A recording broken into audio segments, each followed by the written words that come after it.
Overwatch, the team-based first-person shooter from Blizzard, is coming out this month.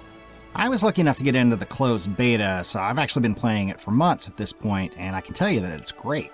Overwatch does a ton of neat little things to nudge players towards good or otherwise beneficial behavior. If your team needs somebody to play a healer or a tank class, for example, the game will alert you to that on the hero select screen. Characters will also constantly call out things that they need to be doing, like standing on the capture point or taking out an enemy turret. The game also automates some good sportsmanship behaviors like thanking other players who heal or shield you. The game also has a kill cam feature that, when bested by another player, shows you the action from the killer's perspective. It's kind of a nice feature that lets you see what did you in and hopefully learn from it. Or maybe you'll just get furious and yell into your mic. Like any game, Overwatch players are going to have to deal with people for whom sportsmanship is alien. But I think there's an opportunity that Blizzard missed with the kill cam, and one little tweak might put frustrated players on better behavior. It has to do with what's called self-perception theory, which deals with how we crave consistency between our actions and our attitudes. It's a watershed concept in social psychology pioneered by physicist-turned-psychologist Daryl Bem during the 1960s. The theory says that in any given situation, we think, at some level, about how a third party would view our actions and our behaviors. We then change our beliefs and attitudes to match the imaginary person's expectations of us. We are concluding that our behavior must be caused by our attitudes, and since attitudes are often easier to change than the reality of our current or past actions, attitudes are what get changed. Though not always. Plenty of other research has shown that if the attitudes or beliefs are onerous enough, people will willingly ignore or downplay their own behavior to reconcile the dissonance. But often it's more mentally efficient to just change our attitudes. For example, someone hurtling themselves out of a perfectly good airplane might think, I'm skydiving, so I'm the kind of person who likes thrills. He's probably right, or at least I hope he is for his sake.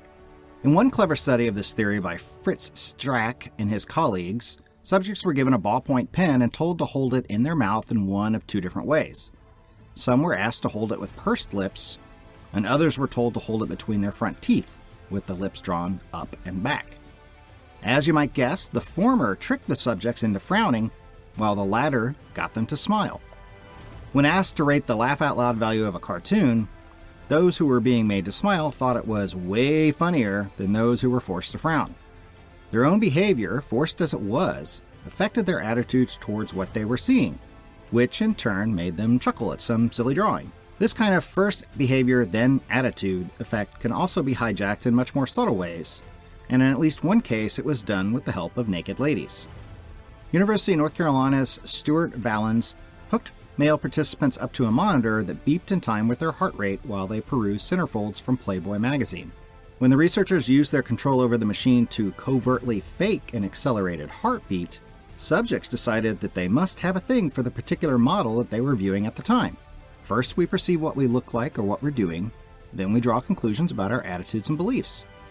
But it turns out that behavior isn't even strictly necessary. Just thinking about how we appear to others can often affect our attitudes, which can circle back to affect our behaviors. Sometimes it's as simple as putting on a black hat instead of a white one. Mark Frank and Thomas Gilovich showed this effect by studying athletes in the National Football League and the National Hockey League. Specifically, they looked at teams that wore black uniforms versus teams wearing other colors to see if those wearing black, a color typically associated with the wardrobes of the villainous, were guilty of more infractions and associated penalties.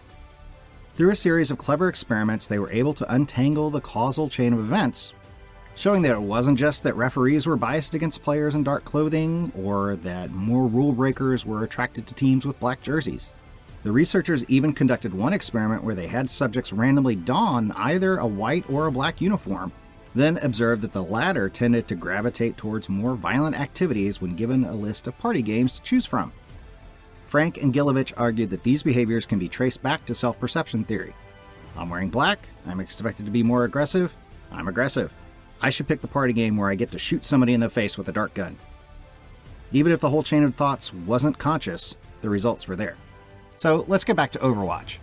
Based on this whole first behavior, then attitude concept, I wonder what would happen if Blizzard added a kill cam kudos system where you could congratulate your opponent on his or her skill during the kill cam sequence.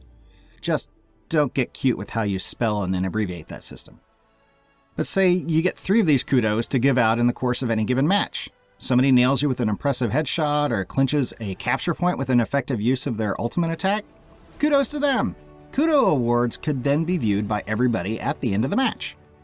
Why I think this might work is that giving out kudos is a friendly act. And if you're acting friendly, we know you're more likely to think of yourself as a friendly person who's all into sportsmanship and stuff.